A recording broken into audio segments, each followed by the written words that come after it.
Merci à toutes et tous d'être venus écouter cette conférence. On va parler ici de la privatisation de l'État en passant par en faisant le focus notamment sur ce qui est connu sous le nom de l'affaire McKinsey et donc l'infiltration des cabinets de conseil dans les affaires de l'État et dans la conduite de l'action publique et puis le lien que ça a avec le démantèlement de nos services publics avec plusieurs niveaux de scandales qu'on va pouvoir décliner ensemble. Je vais vous présenter, donc je vais d'abord je me présente et je présente nos invités et puis après on va avoir des échanges d'environ 1 heure et je propose que la dernière demi-heure ou les dernières 20 minutes, si on déborde un peu, soit consacrée à l'échange avec vous sur si vous avez des questions sur le sujet. Donc je vais me présenter d'abord. Donc je suis Charlotte Leduc, je suis députée nouvellement élue donc en Moselle. Merci. Et alors j'étais anciennement militante à Attaque Moselle, donc assez intéressée évidemment par les questions qui touchent au service public et puis moi plus particulièrement à ce qui concerne la justice fiscale en général, notamment les problématiques d'évasion fiscale, ce qui quelque part n'est pas si éloigné de cette question-là. Je suis notamment de profession archéologue dans le service public de l'archéologie, donc je suis aussi à l'origine un agent du service public, puisque une partie de l'archéologie relève du service public, notamment tout ce qui concerne l'aménagement du territoire qui va impacter le sous-sol et il y a une loi qui oblige à évidemment ce qu'on protège le patrimoine qui risque d'être détruit par l'aménagement du territoire et ça ce sont les archéologues du service public, pas que, il y a aussi des entreprises privées qui s'occupent de faire ces fouilles archéologiques. Voilà, pour vous brosser un peu le tableau. Pour ce qui me concerne. Donc on reçoit dans le cadre de cette conférence à ma droite donc Arnaud Bontemps. Donc Arnaud, tu es donc voilà, vous pouvez l'applaudir. Donc fonctionnaire, magistrat financier, tu travailles au conseil départemental de Seine-Saint-Denis et tu as notamment cofondé le collectif Nos Services Publics dont tu es maintenant le porte-parole, donc depuis cofondé en 2021 si je ne me trompe pas. Voilà, tu as participé à l'écriture d'une note récemment sur la question de l'externalisation, c'est-à-dire le fait de confier à un acteur privé tout partie de l'action publique, avec un chiffrage assez intéressant dont tu nous parleras tout à l'heure. Ensuite, nous avons Caroline Michel-Aguirre, qui est donc journaliste à l'Obs, responsable du service investigation de l'Obs, et Mathieu Aron, journaliste grand reporter aussi à l'Obs. Et vous avez tous les deux publié ensemble un livre qui s'intitule « Les infiltrés, comment les cabinets de conseil ont pris le contrôle de l'État », donc un livre qui est sorti en février 2022, et je le précise, il est en vente à la librairie au village. Voilà, et qui... cette enquête est particulièrement intéressante parce que c'est elle en réalité qui a révélé l'usage des cabinets de conseil par l'État, puisque on va d'ailleurs commencer par aborder ce sujet-là, l'opacité qui règne autour de l'utilisation des cabinets de conseil, puisque sans cette enquête, on n'aurait, nous, citoyens et citoyennes, absolument pas été informés de cet usage qui est progressif, notamment depuis Sarkozy, mais qui est devenu massif, notamment sous Emmanuel Macron. Donc ce recours aux cabinets de conseil, qui sont la plupart du temps des cabinets étrangers, américains. Et nous le verrons, il y a plusieurs niveaux de scandale qu'on pourra aborder, notamment le coût, notamment les résultats assez médiocres de ce qu'ils proposent, et puis la façon dont ça participe au démantèlement du service public, etc. Mais on déclinera ça tout à l'heure. Donc je vous laisse... vous passez la parole, je surveillerai un peu le temps éventuellement pour qu'on puisse aborder toutes ces thématiques-là. Voilà, donc je te laisse commencer, Mathieu. Alors il faut appuyer sur le bouton en dessous, que ce soit vert, ça devienne vert.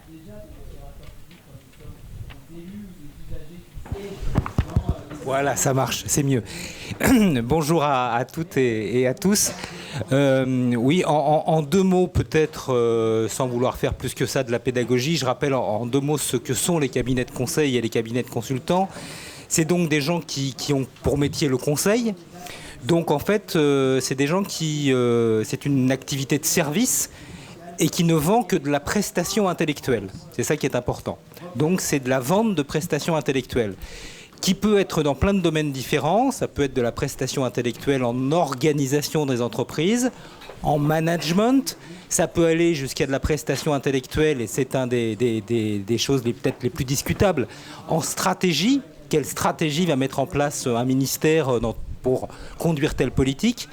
Ça peut aussi être des cabinets qui sont spécialisés en informatique. Quel système d'information je mets en place dans telle organisation pour des entreprises privées, pour des collectivités territoriales ou bien au cœur de l'État pour les différents ministères. Voilà ce qu'on appelle les cabinets de conseil de manière extrêmement simplifiée. Nous, avec Caroline, en deux mots, comment on s'est mis et comment on s'est intéressé au sujet, tout simplement, c'est au moment de la pandémie. Il y a eu une petite note au départ sur un site qui s'appelle Politico, précisant que le ministère de la Santé, pour penser la politique de vaccination au moment de la crise du Covid, avait fait appel à un cabinet de conseil, l'un des plus célèbres au monde, qui est le cabinet McKinsey. Et à l'époque, on parlait juste d'un tout petit contrat. Et avec Caroline, on s'est interrogé, on s'est dit, mais pourquoi le ministère de la Santé en France a besoin des services d'un cabinet de conseil ? On est quand même un pays où on a un ministère de la Santé, un système de santé publique solide, avec des gens compétents. Pourquoi y a-t-il besoin de faire appel à ces... Et donc on a commencé à s'intéresser à ça, à interpeller des hauts fonctionnaires spécialisés dans le domaine de la santé. Et la réponse a été... vous savez, à la limite, au moment de la pandémie, qu'on fasse appel à quelqu'un, parce que à situation exceptionnelle, moyen exceptionnel, on peut le comprendre, mais ce que vous ne savez pas, ou ce dont vous n'avez pas conscience, c'est que c'est tous les jours comme ça, sur tous les sujets, et grosso modo depuis une vingtaine d'années. Donc on a fait une enquête dans l'Obs pour savoir quelle était l'importance de ces cabinets de conseil, et surtout à ce moment-là, on s'est renseigné pour savoir s'il y avait déjà eu des études de la Cour des comptes, de tous les types d'organismes, l'INSEE, de sociologues, de chercheurs, pour savoir si, ou du budget, oui, pour savoir, ou de la direction du Trésor, pour savoir si en France on savait quelle était l'importance que les ministères accordaient au cabinet de conseil, quel était le budget annuel qu'on dépensait pour avoir recours à ces cabinets de conseil. Et on s'est rendu compte que rien n'existait, qu'il n'y avait eu aucune étude globale en France sur ce sujet depuis une vingtaine. Enfin, il n'y en avait jamais eu.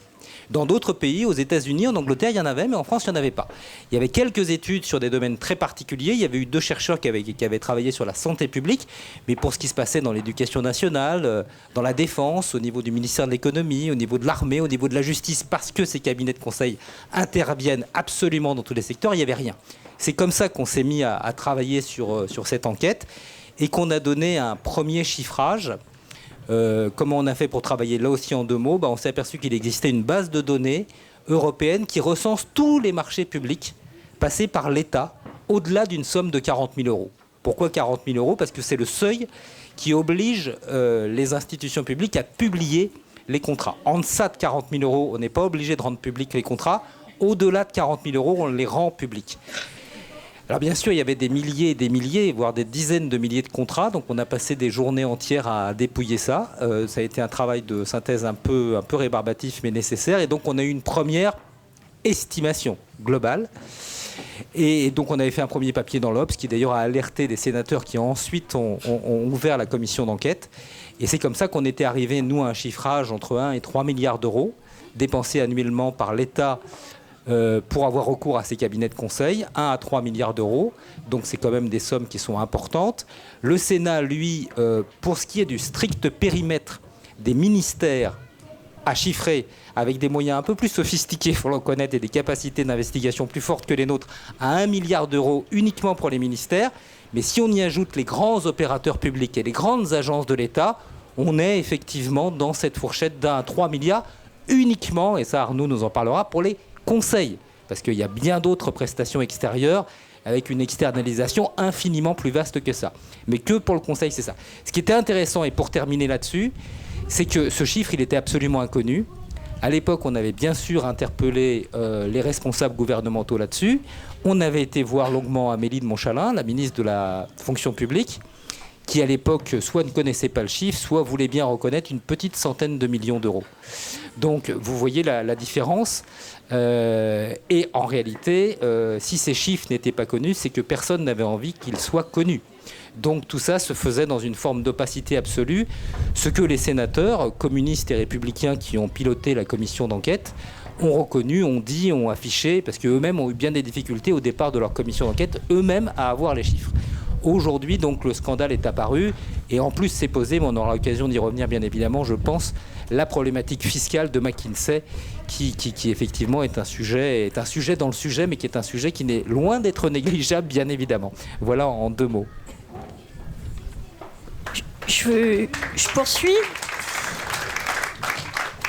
Je vais peut-être poursuivre. Une fois qu'on s'est rendu compte que l'opacité était totale, que les ministères refusaient de répondre à nos questions qui étaient est-ce que vous achetez des prestations et pour quelles raisons, on s'est demandé d'où venait le phénomène et à quand ça remontait.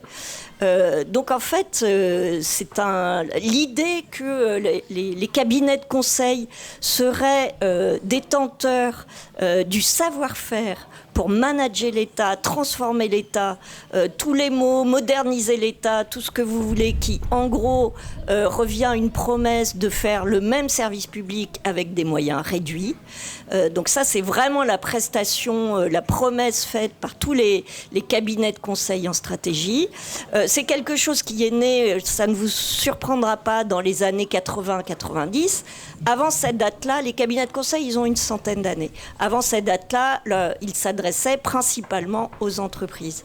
À partir de Margaret Thatcher et de Ronald Reagan, années 80-90, ils se sont infiltrés dans les États anglo-saxons au départ, avec cette idée qu'ils allaient réduire les coûts sans dommage sur le service public. La France a résisté pendant très longtemps à ce phénomène, notamment parce qu'on a une fonction publique très forte, qu'on a des énarques qui normalement sont censés, dont Arnaud, qui sont censés apporter cet audit, cette capacité d'auditer et cette capacité donc d'identifier les problèmes et de les résoudre.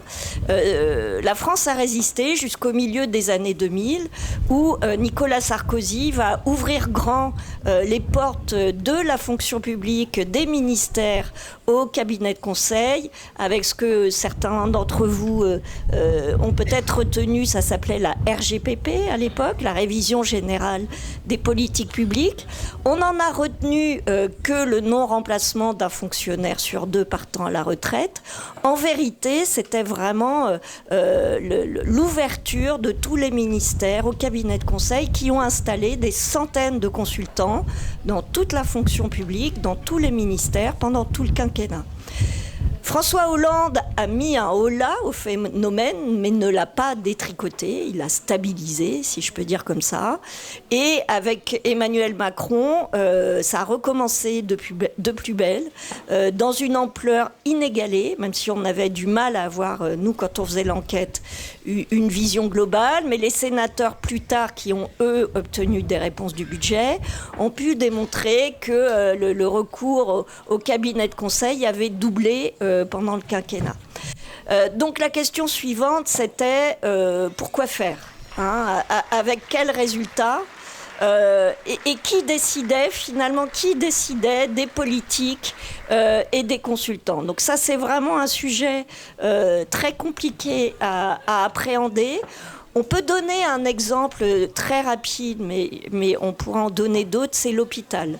L'hôpital a vraiment fait office de cobaye au cabinet de conseil, aux méthodes, avec donc l'importation de méthodes de management du privé dans la fonction publique. L'idée que le service public peut être rentabilisé de la même manière qu'une entreprise. Donc au tout début, au milieu des années 2000, ce qui est très à la mode, c'est d'appliquer à l'hôpital ce qui s'appelle le lean management. Lean en anglais, ça veut dire maigre. Et c'est une méthode qui a été inventée par Toyota, constructeur automobile japonais, dans ses usines manufacturières. Et donc, c'est l'idée qu'on doit chasser toute activité qui n'apporte pas de valeur. On a appliqué ça aux urgences, par exemple. Pour réorganiser les urgences, on devait chasser toutes les activités qui n'apportaient pas de valeur. Mais on l'a fait aussi dans la justice, et avec, par exemple, un petit exemple qui vous parlera, l'idée que tous les dialogues qu'il pouvait y avoir entre magistrats, avocats et greffiers ne créaient pas de valeur, que c'était du temps perdu, et donc il fallait arrêter de faire ça. Dans les urgences, c'est la même chose. Tout ce qui était temps de dialogue ou spécialisation, ou tout ce qui n'était pas du temps productif était du temps perdu. Et donc, c'est tout ce qu'on a vu pendant une quinzaine d'années s'appliquer dans la fonction publique. Je vous laisse relancer, peut-être.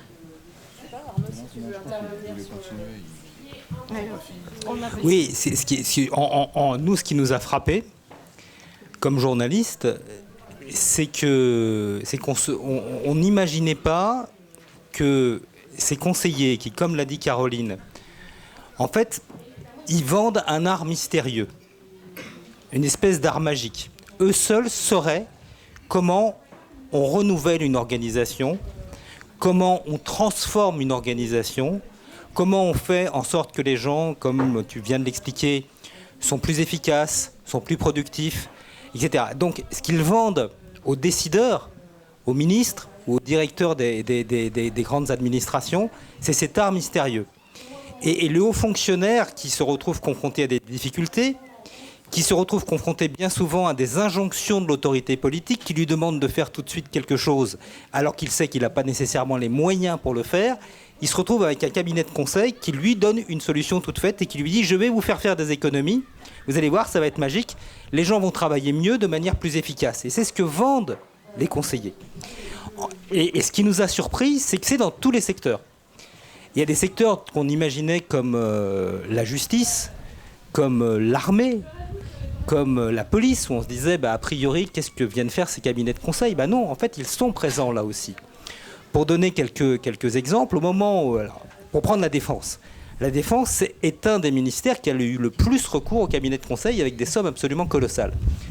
Bien évidemment, on ne va pas aller demander à ces conseillers d'établir de la doctrine militaire.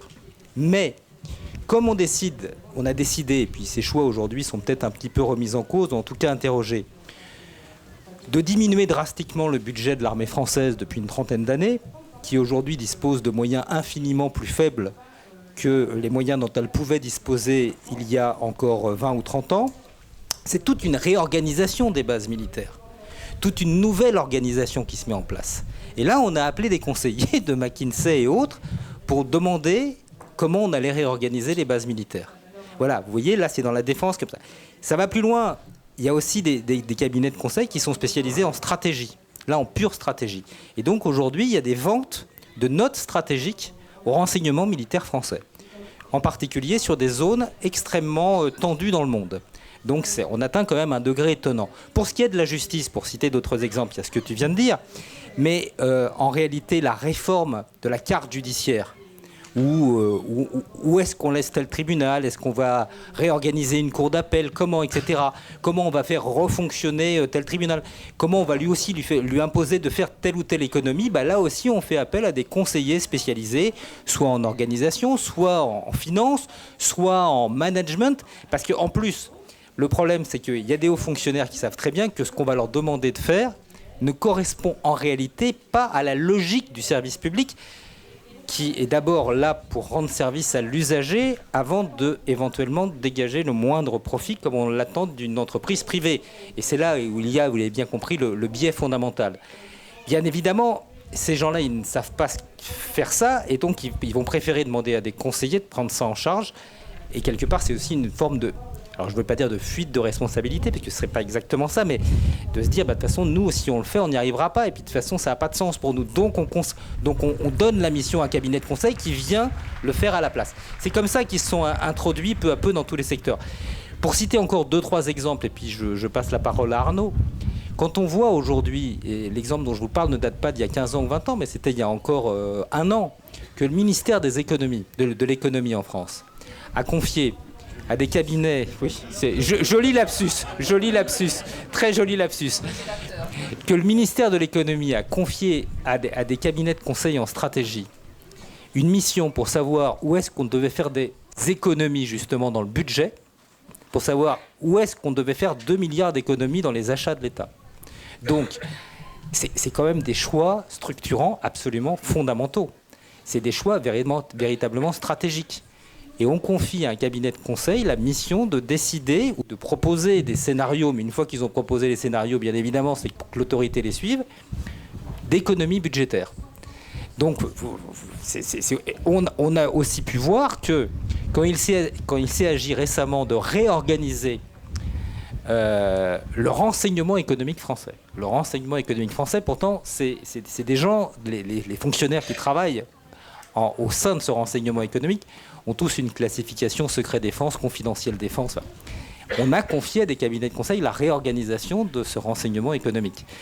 Et d'ailleurs, il y a eu une section qui a été supprimée, 2 autres sections qui ont été rajoutées, ce qui a provoqué une certaine colère au sein des agents du renseignement. Mais c'est en suivant les préconisations de cabinets de conseil. Donc on pourrait en citer des dizaines et des dizaines d'exemples. Là, la commission sénatoriale en avait sorti quelques-uns aussi, qui sont particulièrement frappants, comme le fait de confier à un cabinet de conseil la mission de savoir à quoi ressemblera le métier d'enseignant d'ici une quinzaine d'années. Comme s'il n'existait pas au sein de l'éducation nationale ou de chercheurs à l'université capables de faire une étude. Voilà. Donc c'est ça qui est incroyable. Dans quelques domaines très très très très précis, on peut voir qu'il peut y avoir une certaine utilité, mais ils sont relativement peu nombreux. Nous, tous les hauts fonctionnaires qu'on a pu voir, on a cité un exemple, par exemple, en disant oui, là, ils ont une utilité. C'est quand l'Opéra de Paris s'est réorganisé et l'Opéra de Paris a voulu aller travailler pour savoir comment avoir de nouvelles recettes via le mécénat. Et comme là, on est effectivement sur quelque chose que fait déjà toute l'industrie du luxe, là, les conseillers qui ont été appelés pour donner quelques conseils ont pu être utiles. Mais vous voyez, c'est très très restreint. Et enfin, mais ça on s'arrêtera probablement dessus, la moitié du budget du Conseil pour l'État français aujourd'hui, c'est dans le domaine informatique. Et en réalité, c'est absolument central et stratégique. En réalité, depuis 20 ans, et ça, c'est pas la faute d'Emmanuel Macron, mais c'est les gouvernements successifs, mais Emmanuel Macron n'a pas fait mieux que ceux qui l'avaient précédé. L'État s'est dépossédé de toute compétence, alors pas toutes, mais a perdu énormément en compétences informatiques. Or, aujourd'hui, l'enjeu des 20 prochaines années, et c'est déjà le cas, mais surtout sur les 20 prochaines années, c'est la numérisation de l'ensemble des services publics. Et là, on a des enjeux absolument capitaux, et avec des capacités dans l'État qui n'existent plus. Il y a 18 000 informaticiens dans l'État, donc vous voyez, c'est très, très, très, très faible. Avec des gens qui, en plus, ont perdu en compétences, puisqu'on a filé tous les contrats et toutes les missions au privé et aux consultants. Donc même ces 18 000 personnes ont perdu en compétences, parce que pendant 10 ans, elles ont été laissées de côté. Pas toutes, mais enfin globalement. Et là, on a un sujet absolument central, avec des choix qu'il va falloir opérer dans les prochaines années, qui vont déterminer beaucoup de choses. Mais ça, c'est encore un sujet un peu à part dans le grand sujet. Mais je pense que, Arnaud, tu pourras éventuellement rebondir sur cette question-là, notamment sur la façon d'élargir cette question de la privatisation de l'État avec toutes les missions qui sont externalisées, pas que le Conseil, et toutes les conséquences que ça a sur... c'est-à-dire que ça commence par un mépris clairement des fonctionnaires qui sont en poste, dont on méprise complètement les capacités et les compétences à faire le travail qu'ils font, et à organiser la perte de compétences. Et justement, en préparant cette conférence, on a discuté aussi de la rapidité que peut prendre la perte de compétences et des conséquences extrêmement dures que ça a sur la remontée en compétences qui est très longue et qui pose évidemment problème.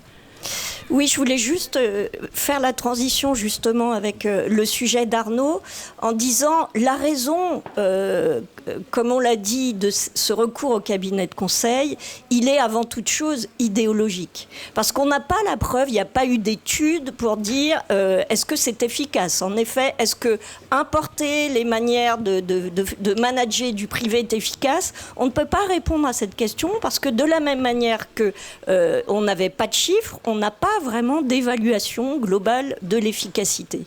Ce qu'on sait en revanche, c'est qu'on a du mal à revenir en arrière, enfin les décideurs publics. Je reprends l'exemple de l'hôpital. Ça fait 15 ans que l'hôpital est lancé dans un phénomène de mutualisation, de synergie, de regroupement tout à fait connu dans les entreprises. Donc on mutualise les services, on regroupe les hôpitaux, on rend tous les agents, les secrétaires polyvalents, les infirmiers, etc. avec l'idée que plus c'est gros, plus ça fait des économies, malgré le fait qu'il y avait eu par exemple un rapport de l'IGAS il y a quelques années qui avait dit au-dessus d'un certain seuil, la taille des hôpitaux, ça devient ingérable. Malgré tout, on continue parce qu'il y a cette conviction que le privé a toujours raison sur le public.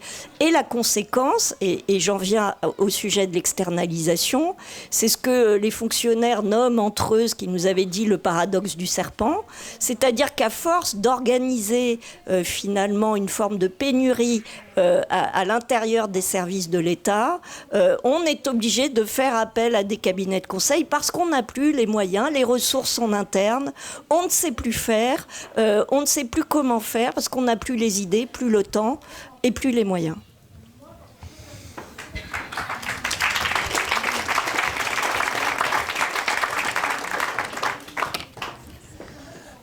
Comme le disait Charlotte tout à l'heure, ce recours au cabinet de conseil, c'est que la face émergée d'un phénomène beaucoup plus large qu'on peut l'appeler l'externalisation ou la sous-traitance publique. Comme le rappelaient Mathieu et Caroline, le recours au cabinet de conseil, donc strictement parlé, c'est un peu moins d'1 milliard d'euros, tel que chiffré par le Sénat, 900 millions d'euros, pour l'État seulement. On ne compte pas les hôpitaux, on ne compte pas la sécurité sociale, on ne compte pas les collectivités territoriales. Et pour ceux que les sénateurs ont réussi à chiffrer. Et ça a doublé sous le mandat d'Emmanuel Macron, ça a commencé à 400 millions d'euros.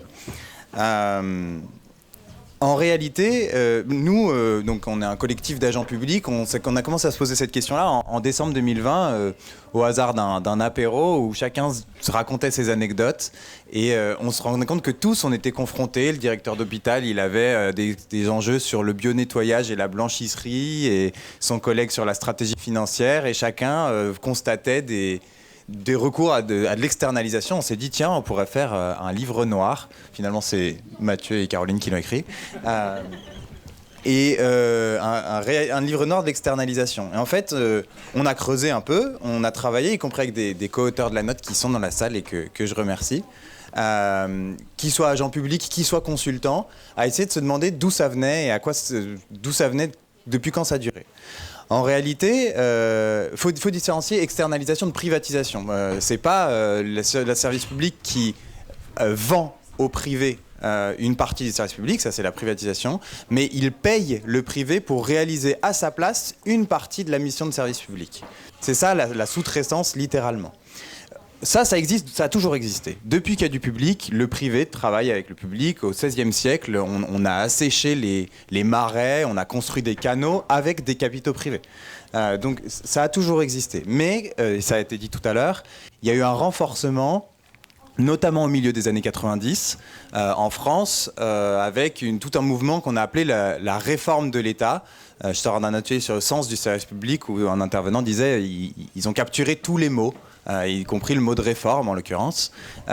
Et cette réforme de l'État, depuis 1995 et les circulaires d'Alain Juppé, elle a une ligne directrice qui est recentrer l'État sur son cœur de métier.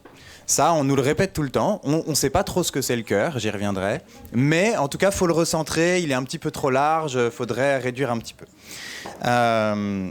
Donc ça a considérablement accéléré l'externalisation en France.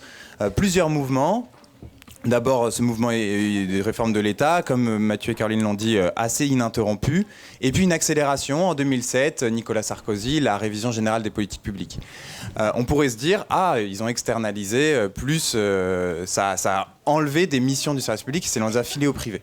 En réalité, c'est assez amusant puisque c'est pas vraiment ça, ou, sauf exception, qui s'est passé. Et il y a des rapports qui ont évalué la RGPP qui ont dit non, ils n'ont pas donné un bout de mission au privé. Ils ont plutôt raboté un petit peu toutes les missions et en fait on a confié des bouts de missions au service public. Avant on donnait les concessions de gaz ou l'exploitation de l'eau au secteur privé en externalisant et maintenant on troue le service public, on leur donne plus, ça se verrait si on donnait en entier un hôpital ou une école publique. Donc on donne juste la stratégie financière, le gardiennage et le bio-nettoyage à l'hôpital par exemple. Et donc c'est ça, cette partie prestation, ces marchés, et notamment dans laquelle apparaissent les fameux cabinets de conseil. En tout, on a essayé de calculer toute cette externalisation, combien c'est. Vous vous souvenez, les cabinets de conseil, c'était environ 1 milliard d'euros. L'externalisation totale, c'est 160 milliards d'euros par an que nous payons, nous, collectivement, État, collectivités territoriales, sécurité sociale, vous, merci pour votre générosité, à d'autres pour réaliser les missions du service public. Ça prend plein de formes, je l'ai déjà un petit peu dit. Ce chiffrage-là, il nous a halluciné nous-mêmes. En réalité, c'est l'équivalent de la moitié du budget de l'État. Alors, c'est pas comme si ça regroupe aussi les hôpitaux, les collectivités territoriales et d'autres. Et notre propos, c'était pas de dire le privé c'est mal et le public c'est bien. En revanche, on s'est dit peut-être que l'externalisation, ça reste quand même un choix stratégique un peu fort. Je vais pas vous en douter. Et donc, pourquoi, comment on en arrive à de tels montants ? Et on s'est rendu compte qu'en fait, on le choisissait pas. C'est très souvent le cadre fait dans le cadre de contraintes. Un exemple, moi, je vais vous en donner plusieurs, mais moi je suis gestionnaire public dans mon métier et il arrive dans l'État que moi ou mes collègues ayons un budget, mais n'ayons pas le droit de le dépenser pour recruter des collègues. En revanche, on a le droit de le dépenser pour faire un chèque à un cabinet de conseil. Et ça a des... Fascinant. Et ça a des noms. En fait, il y a un nom, un premier nom, c'est ce qu'on appelle le plafond d'emploi. Avant, on avait une enveloppe de masse budgétaire et puis maintenant, on la dépensait. Maintenant, on a une enveloppe qui permet de recruter des collègues. Mais en plus, on nous dit, mais pas plus de 40. Et s'il y en a un 41e, on n'a pas le droit de le recruter. Et donc, faut aller le chercher ailleurs. Et ça m'a frappé notamment quand je suis arrivé dans le service public. La première agence que j'ai contrôlée, je contrôlais des agences notamment, c'était une grande tour dans le 15e arrondissement de Paris et il y avait tout un étage, dans le 17e étage, dans lequel on se baladait, on voyait des plaques de cabinets de conseil qui occupaient un étage et qui était là en permanence, un étage de l'immeuble de l'agence. Un truc pas très stratégique, une agence du numérique en santé, vous voyez bien. Et en tout, ils étaient l'équivalent de 60. Il y avait 120 agents dans l'agence et l'équivalent de 60 équivalents temps plein de prestataires en permanence dans l'agence. Les premiers coûtaient 15 millions d'euros, les 120, et les 60 coûtaient 15 millions d'euros. Donc, alors il n'y avait pas de main armée, en tout cas je ne l'ai pas vu. Mais ça c'est un premier exemple, ce fameux plafond d'emploi. Pourquoi ils ne recrutaient pas plus ? Parce qu'ils n'avaient pas le droit de dépasser les 120. Et ça a des noms un petit peu plus pervers des fois. Un nom, je vous cite, un nom barbare qu'on appelle entre nous dans l'État la fongibilité asymétrique des crédits. Wouhou ! C'est tout simple, c'est-à-dire que j'ai une enveloppe de personnel et une enveloppe du reste. J'ai le droit de piquer dans mon enveloppe de personnel pour aller acheter un cabinet de conseil ou des stylos ou ce que je veux. Par contre, l'inverse, j'ai pas le droit, c'est asymétrique, pas de chance. Et donc je n'ai pas le droit, en revanche, une fois que j'ai vidé cette enveloppe-là, j'ai pas le droit de prendre dans mon enveloppe cabinet de conseil pour recruter un collègue, etc. Donc ça, c'est des normes parmi les plus frappantes, mais c'est pour vous dire que c'est gravé, ça, dans un très très haut niveau de législation, c'est juste sous la Constitution. Il y a ce qu'on appelle la loi organique relative aux lois de finances, la LOLF, dans son petit nom, on aime beaucoup les sigles dans la fonction publique. Et dans cette loi organique, il y a marqué fongibilité asymétrique des crédits, plafond d'emploi. Ces mêmes mécanismes dont je vous expliquais que des fois, ils nous obligent à externaliser. Et peut-être une petite parenthèse là, parce que je parle aux amphis de la France Insoumise, je pense que c'est très intéressant de s'arrêter, et c'est assez important, de s'arrêter sur ces mécanismes-là, parce que en fait ils sont, vous vous en doutez, évidemment extrêmement politiques, et ils sont un petit peu partout. Je vous en ai cité 2. Ils imprègnent les lois ou des fois la culture de l'État, et ils ont une conséquence directe, c'est qu'il suffit pas de changer les gouvernants pour changer l'orientation du service public. Il suffit pas d'un vote. Il faut derrière que les gouvernants identifient, modifient, analysent et changent, trouvent des solutions à tous ces petits blocages qu'on rencontre dans le service public. Ça, c'est un travail qui est très largement devant nous. Je pense qu'on l'a vraiment pas du tout assez fait. Et qu'il est assez nécessaire de faire, de politiser, parce que ce sont tous ces petits mécanismes qui, si je le dis un peu vulgairement, bloquent la barre de l'État à droite. C'est quoi la...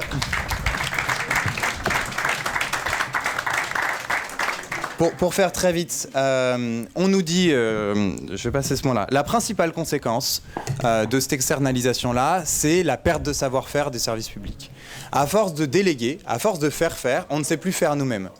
Des fois même, on ne sait plus encadrer nos prestataires. Un exemple, la Société du Grand Paris, il y a la Cour des comptes qui a rendu un rapport sur la Société du Grand Paris en 2018. Vous savez, c'est ceux qui creusent des énormes, toute une ligne de métro en petite couronne notamment, plusieurs lignes de métro d'ailleurs. Et donc il y a d'énormes tunneliers, ça c'est des machines externalisées, sous-traitées. Et puis ces sous-traitants sont eux-mêmes encadrés par des maîtres d'ouvrage qui, ces maîtres d'ouvrage étaient eux-mêmes des sous-traitants du service public.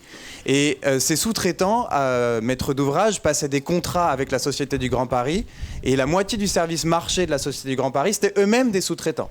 Donc vous aviez des sous-traitants qui faisaient des contrats, des sous-traitants pour encadrer d'autres sous-traitants. Et du coup, c'est ça en fait, recentrer le service public sur son cœur de métier, c'est presque considérer au bout d'un certain moment que le cœur de métier, c'est payer les factures au privé. En tout cas, c'est le risque.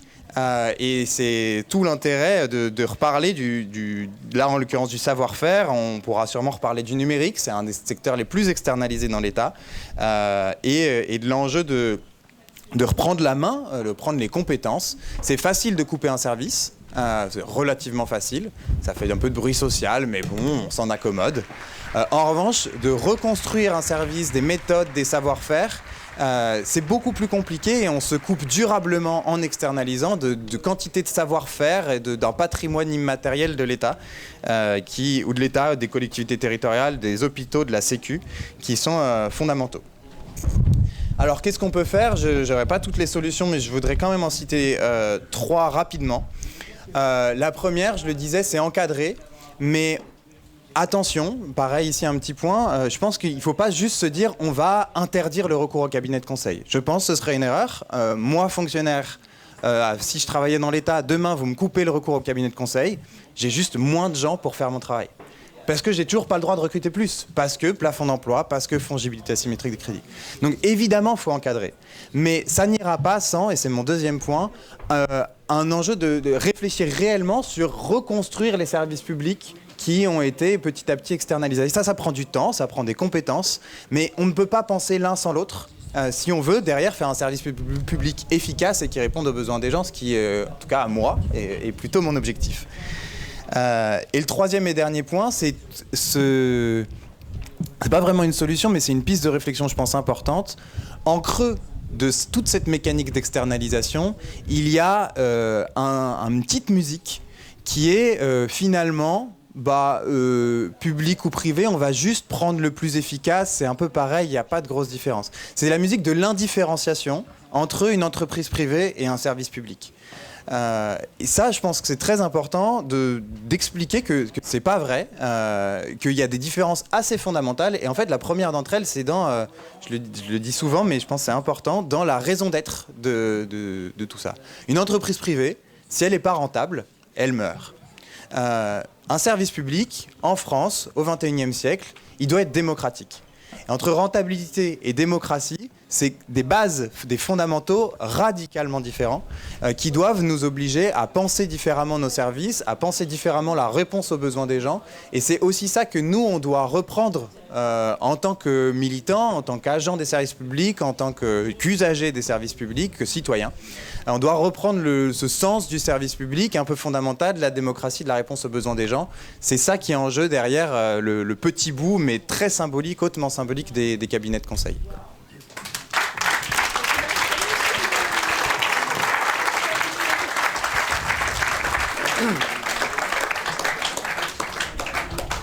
Juste pour aussi esquisser une ou deux pistes de solutions, comme tu viens de faire, il y a en réalité le fait que quand on a interrogé, on a peut-être interrogé 50, 70 hauts fonctionnaires pour savoir un petit peu pourquoi ils avaient recours à ces consultants et qu'est-ce qu'il faudrait faire.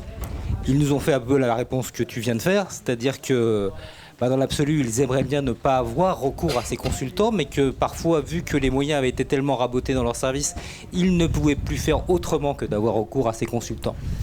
Le problème, et ça on ne l'a pas abordé, qui se pose, c'est la qualité du service qui est vendu par ces consultants, qui sont des boîtes privées et qui sont là pour faire le maximum de profit.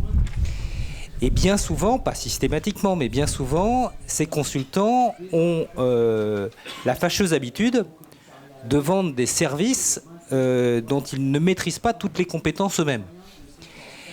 C'est particulièrement vrai dans l'informatique, où il y a eu toute une série de méga scandales, ou de dérapages énormes, qui ont coûté un pognon de dingue, si j'ose dire. C'est-à-dire que, par exemple, il y a le scandale dont vous avez probablement entendu parler, du système Louvois, qui est ce système de paye de la Défense, un système fou, a dit la dernière ministre de la Défense en titre, Madame Parly, elle a parlé de système fou. Et ses prédécesseurs avaient dit à peu près la même chose. Ça a duré 10-15 ans, 350 millions d'euros ont été engloutis. Tout ça, c'est, quand on regarde ce qui s'est passé, c'est l'appel à des cabinets de conseil privés qui ont vendu des services dont ils n'avaient pas la compétence, l'État qui s'en est rendu compte, qui a essayé de le faire lui-même, mais qui n'avait plus la compétence en interne pour le faire, et qui l'a redonné au cabinet de service. C'est une mécanique infernale qui s'est... Il y a d'autres exemples comme ça, comme le système Sirène qui a été mis en place dans l'éducation nationale, qui grosso modo n'a jamais marché, qui a coûté lui aussi entre 250 et 300 millions d'euros, et qui a été abandonné. Il y a le même système qui s'appelle Scribe au niveau de la police, il y a les mêmes systèmes qui s'appellent dans la justice Portalis et je ne sais plus quel autre. Tout ça, c'est 600-700 millions d'euros qui ont été perdus comme ça. D'où l'importance, et ça c'est la première piste de solution, que même si il est peut-être illusoire, ou en tout cas ça prendra vraiment du temps et ça coûtera cher de vouloir réinternaliser pour le coup les compétences informatiques au sein de l'État, il y a une nécessité absolue qui est d'avoir au moins des hauts fonctionnaires qui aient la qualité pour être des chefs de projet informatiques très costauds, qui puissent passer des appels d'offres serrés dans tous les boulons avec les cabinets de consultants et qui suivent leur travail. Et ça, actuellement, il n'y a plus cette compétence dans l'État. Donc, à minima, d'avoir des chefs de service. Autre piste possible, que les contrats qui soient passés avec ces cabinets de consultants soient beaucoup plus encadrés quand même.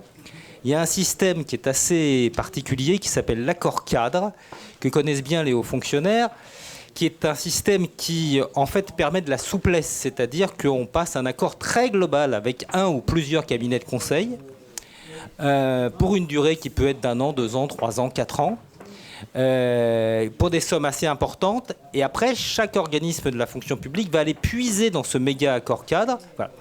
Mais la facilité, c'est que, du coup, ceux qui vont puiser pour telle ou telle mission dans l'accord cadre, n'ont pas besoin de repasser à chaque fois un appel d'offres.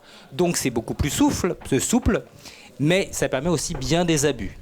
C'est d'ailleurs une petite parenthèse, il est quand même curieux que l'accord cadre sur la stratégie dans l'État, qui était même un accord cadre d'un montant de 100 millions d'euros, a été passé en 2018, dans lequel on retrouve les principaux cabinets de conseil en stratégie, McKinsey, le BCG et autres. Cet accord cadre a été renouvelé là, donc on a le chiffre, et malgré les engagements de faire moins de dépenser moins d'argent dans les cabinets de conseil. Celui qui vient d'être signé, c'est un montant estimatif de 150 millions d'euros, donc 50% plus, contrairement à tout ce qui nous a été dit ces dernières semaines. Voilà, donc bien vérifier la manière dont on passe les accords, signer des contrats en bonne et due ferme et avoir à minima des gens dans l'État qui savent.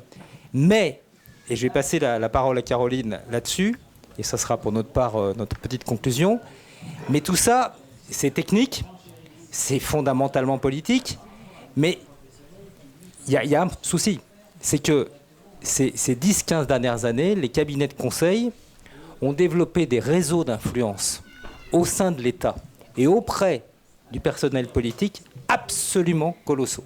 Il y a un lobbying qui a été mis en place, il y a des cabinets de conseil qu'on retrouve dans tous les couloirs des ministères, il y a des institutions, il y a des lieux de l'État pourtant hautement symboliques comme la Cour de casse, le Conseil d'État qui sert à accueillir des colloques en réalité organisés par les cabinets de conseil où on se fait rencontrer les consultants et les hauts fonctionnaires. Et ça, cette question d'influence, c'est une autre paire de manches pour essayer d'y remédier, mais je passe là-dessus la parole à Caroline. Oui, pour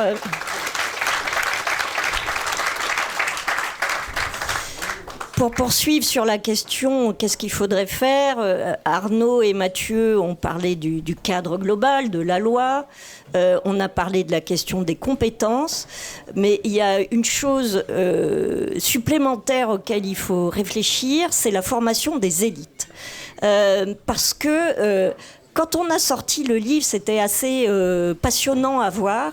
On a toute la puissance de communication du secteur privé, des cabinets de conseil, qui a essayé d'instiller l'idée que, en fait, les cabinets de conseil n'étaient que des prestataires, qu'ils ne décidaient rien, qu'ils faisaient que ce que l'on leur demandait, et qu'ils n'avaient en vérité aucun pouvoir sur la décision. Sauf que nous, ce qu'on avait découvert en faisant l'enquête, c'est qu'aujourd'hui, les cabinets de conseil sont devenus le premier débouché de nos grandes écoles.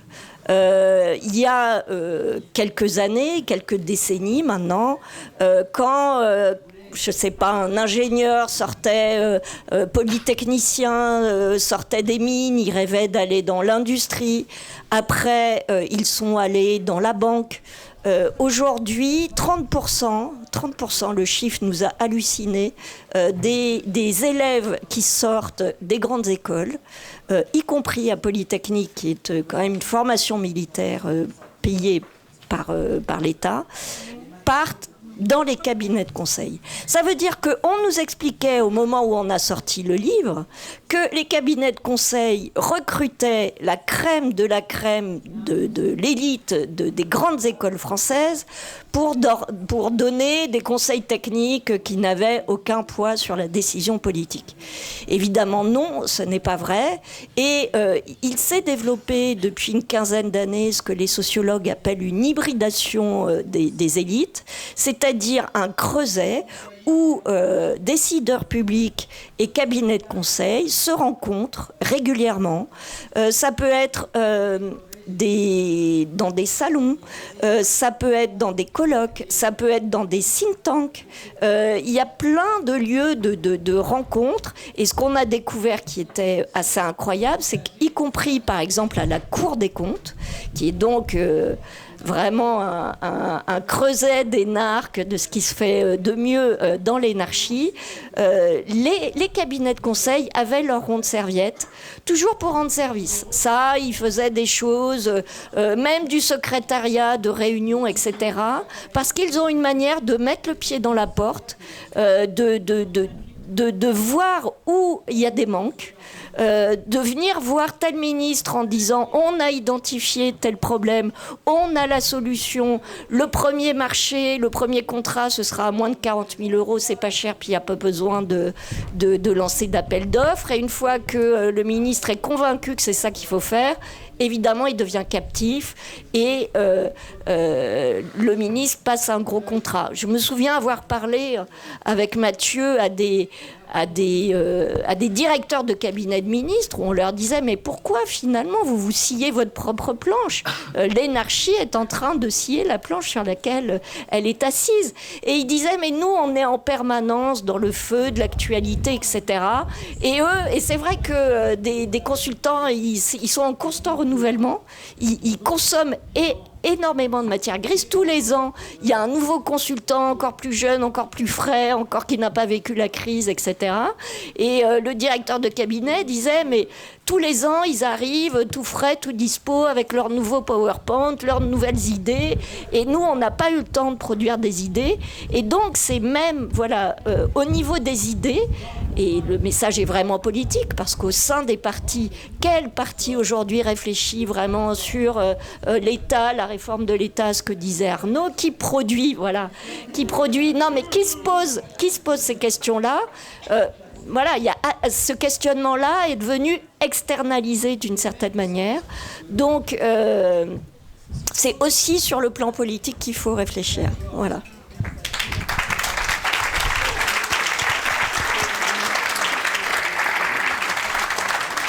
Et bon, il ne nous reste pas forcément beaucoup de temps, mais je pense que c'est important aussi de faire un lien plus précisément avec la Macronie et avec ce qui aussi a fait un peu éclater le scandale, c'est-à-dire le lien avec la campagne d'Emmanuel Macron en 2017, et notamment le fait que Karim Tadjeddine, qui était donc le directeur des services publics de McKinsey, qui a fourni tout un tas de services gratuitement au candidat Macron pour ensuite visiblement recevoir l'assurance d'avoir des contrats, et notamment c'est ce que tu disais là, mais avec la question notamment des hauts fonctionnaires qui partent des sortants d'écoles, de grandes écoles, mais il y a aussi ce pantouflage, en fait, ces allers-retours entre les cabinets de conseil et les services de l'État et des ministères, et notamment liés à la Macronie.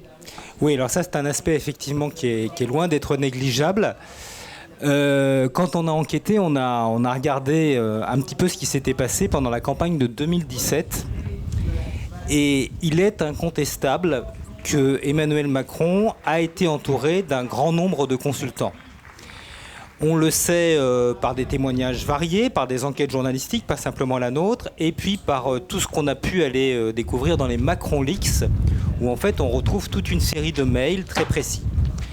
On a, retrouvé une petite dizaine de consultants de McKinsey qui ont participé directement à la campagne d'Emmanuel Macron.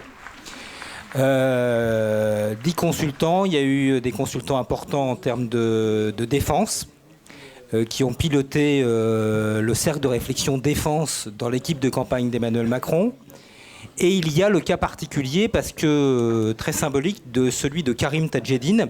Donc Karim Tadjeddine, vous l'avez peut-être, si c'est un nom qui ne dit pas grand-chose aux gens, mais vous l'avez peut-être vu à la télévision. Pour ceux qui ont regardé les sujets sur les travaux de la commission d'enquête sénatoriale, c'est ce monsieur qui s'occupe donc de la direction des services publics, donc il vend toutes les activités de consulting dans le service public chez McKinsey, qui s'est retrouvé auditionné par le Sénat et incapable de répondre quand on lui a posé la question de savoir pourquoi on faisait appel à McKinsey pour savoir quel serait le métier d'enseignant dans les prochaines années.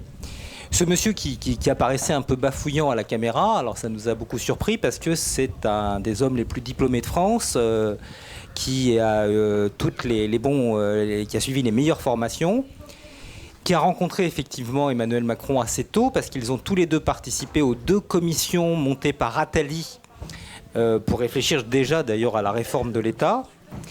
Et ensuite, monsieur Tadjeddine, qui est le directeur donc, qui vend les services de McKinsey au service public, a participé entre autres à la rédaction d'un ouvrage assez important qui date de 2016, qui a un titre extrêmement amusant, qui s'appelle « L'État en mode start-up ». Donc c'est tout un programme. Et donc l'un des co-auteurs de cet ouvrage, c'est monsieur Karim Tadjeddine, l'ouvrage étant préfacé à l'époque par le ministre de l'économie en titre, qui s'appelait Emmanuel Macron. Voilà. Donc les liens sont quand même assez étroits. Karim Tadjedine a participé directement à la campagne d'Emmanuel Macron. Donc ça, c'est les McKinsey Boys. Mais on s'est aperçu aussi que dans le concurrent direct de McKinsey, qui s'appelle le Boston Consulting Group, BCG, il y avait eu 7-8 consultants qui avaient tout autant participé à la campagne d'Emmanuel Macron. Et puis il y en avait d'autres cabinets. Alors, il faut être très clair, hein, ces gens l'ont fait à titre personnel, comme n'importe quel citoyen peut s'engager pour une campagne.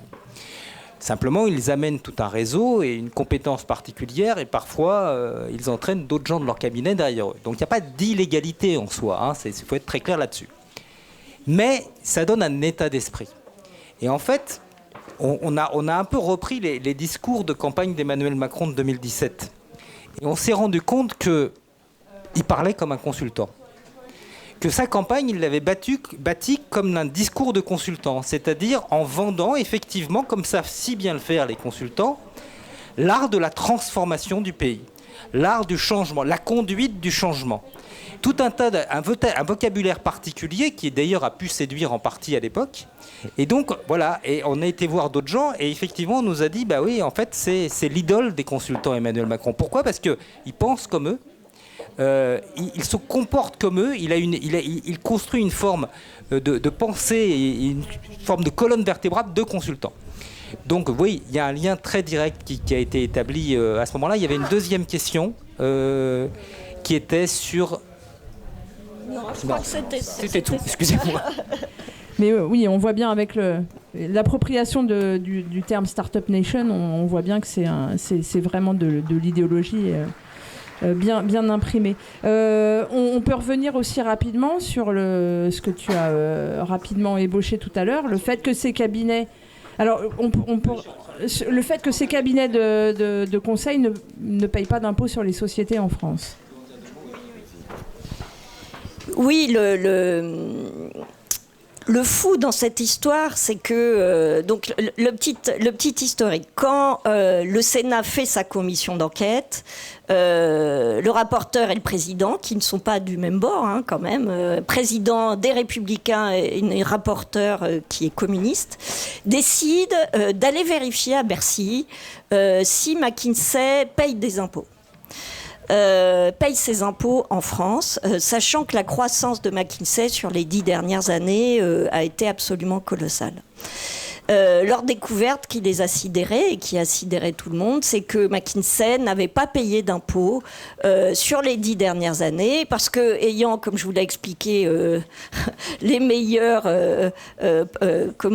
diplômés de France, ils savaient absolument comment utiliser les failles de la législation française parce qu'on appelle les prix de transfert, notamment entre McKinsey en France et McKinsey aux États-Unis. C'est un peu plus compliqué que ça, mais le système de base, c'est que la maison mère américaine facture très très cher l'utilisation de la marque, l'utilisation du système informatique ou la mise à disposition de consultants à McKinsey France pour faire en sorte que McKinsey ne fasse pas de bénéfices en France et donc ne paye pas d'impôts.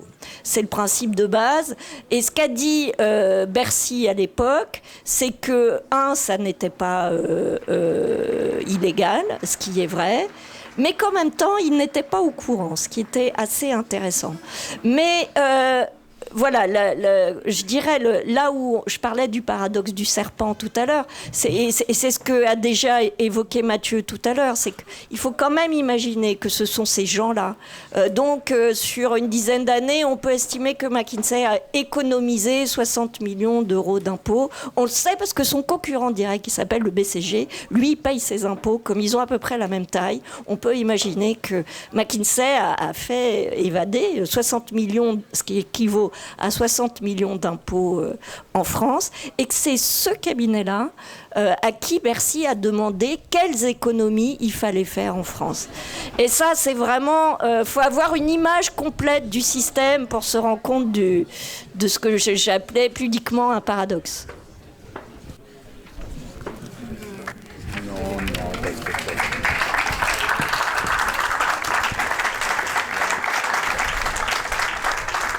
En fait, ouais, c'est ça qui est passionnant dans cette affaire, c'est que, c'est vraiment tous les niveaux de scandale qui se cette espèce de cercle vicieux à tous les étages. Je ne sais pas si on est dans les temps. Est-ce que on peut commencer à prendre des questions éventuellement? Comme ça laisse pas mal de temps pour... On peut faire un homme, une femme? Ouais, on va essayer de faire ça. Bonjour, merci à tous les quatre pour votre intervention. Moi, la question que je me posais, c'est que la matière première des cabinets de conseil, c'est les consultants, je pense, et que les cabinets vont les chercher directement dans les grandes écoles, privées, ok, mais publiques aussi. Et du coup, qu'est-ce qu'on pourrait faire pour éviter cette espèce d'afflux massif de jeunes grands diplômés vers les cabinets de conseil? Comment les réorienter ou démystifier un peu les cabinets de conseil? Merci. On fait un tour de 3-4 et... désolé, ouais, chacun son tour. Bonjour à toutes et à tous, merci pour le travail que vous faites, hein, il est primordial. 2 questions, j'espère que c'est compréhensif. Bleu, alors dans quelle mesure le fait qu'une entreprise privée détienne des informations stratégiques, que ce soit économiques, diplomatiques, militaires, institutionnelles, etc., représente-t-il une menace pour l'État insoumis qui se prépare à gouverner? Et deuxième question... Et deuxième question, le recours au cabinet privé est-il un moyen de juguler le rôle de... Alors peut-être que je m'y connais pas, hein, mais le rôle potentiel de lanceur d'alerte et de contre-pouvoir des administrations, par exemple le corps diplomatique. Voilà, merci. Du coup, de toute façon, c'est ça. Bonjour et merci pour la qualité de ces informations. Moi, j'aimerais savoir, c'est Arnaud, je crois, qui disait il ne faut pas me dire de ne pas avoir recours au cabinet de conseil parce que je ne peux pas recruter plus. Mais est-ce qu'on ne peut pas changer la loi organique en disant si, tu pourras recruter ce dont tu as besoin et du coup, à ce moment-là, interdire les cabinets de conseil, sauf à démontrer qu'il n'y aurait pas les compétences. Et ma deuxième question... Est-ce qu'on ne peut pas mettre une planification justement pour recruter et réhabiliter ces compétences en essayant de faire un projet d'internalisation justement de ce qui peut exister dans des cabinets privés?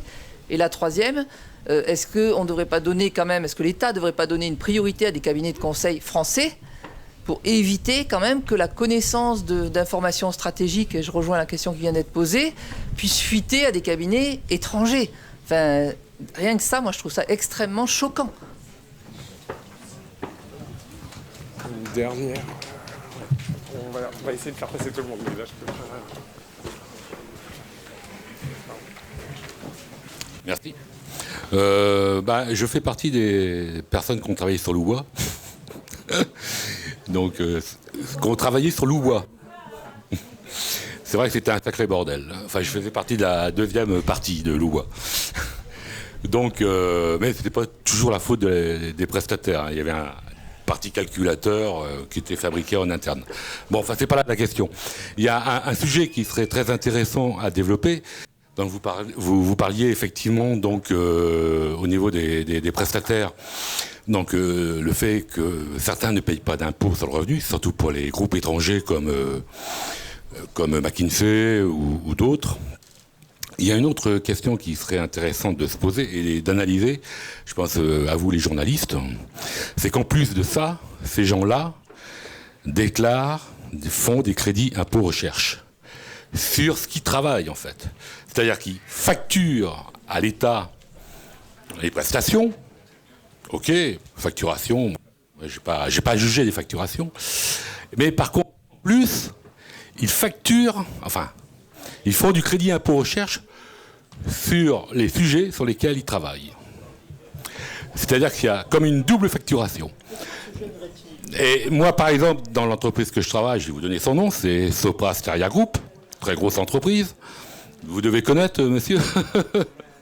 Donc, par exemple, cette entreprise-là, 40 000 personnes à l'étranger, 13 à 14 000 personnes en France, 15 4 milliards d'euros de chiffre d'affaires et 175 millions d'euros de bénéfices pour l'année 2021. Enfin, les bénéfices de l'année dernière.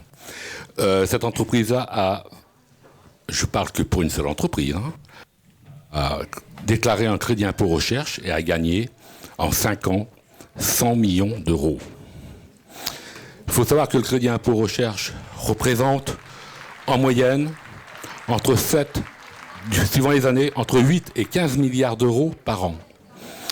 On a un service de recherche publique, CNRS et autres, qui sont malades.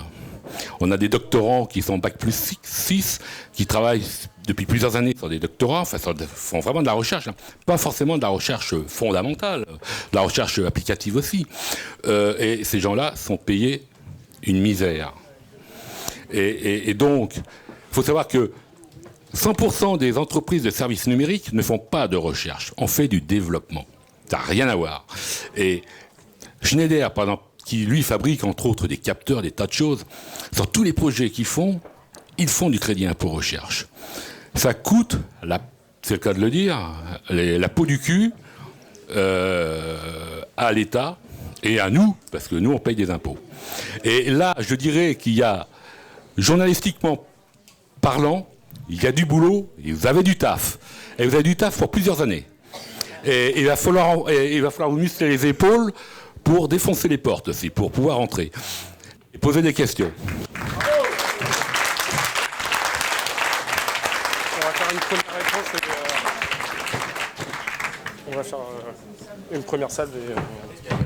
On va faire une petite salve de réponses et puis après on reprendra d'autres questions si ça vous va comme ça. Alors peut-être pour répondre à la dernière question, la question que vous soulevez, elle est effectivement très importante. Elle est d'autant plus importante, d'ailleurs c'est intéressant parce que autant les cabinets de conseil en management, les cabinets de conseil en stratégie, les cabinets de conseil même d'un certain nombre de fiscalistes, il y a énormément d'anglo-saxons, ce qui me permettra d'ailleurs de répondre à l'autre question. Autant dans le domaine informatique, il y a des géants français. Parce que vous avez cité Soprasteria, mais le premier d'entre eux, c'est quand même Capgemini, qui est une énorme boîte aujourd'hui. Capgemini, aujourd'hui, c'est 300 000 salariés, dont beaucoup d'ailleurs qui travaillent en Inde, il faut le reconnaître. Mais quand même, c'est devenu un géant. Et effectivement, ces boîtes informatiques qui travaillent pour l'État touchent des aides publiques qui sont absolument considérables en matière de défiscalisation.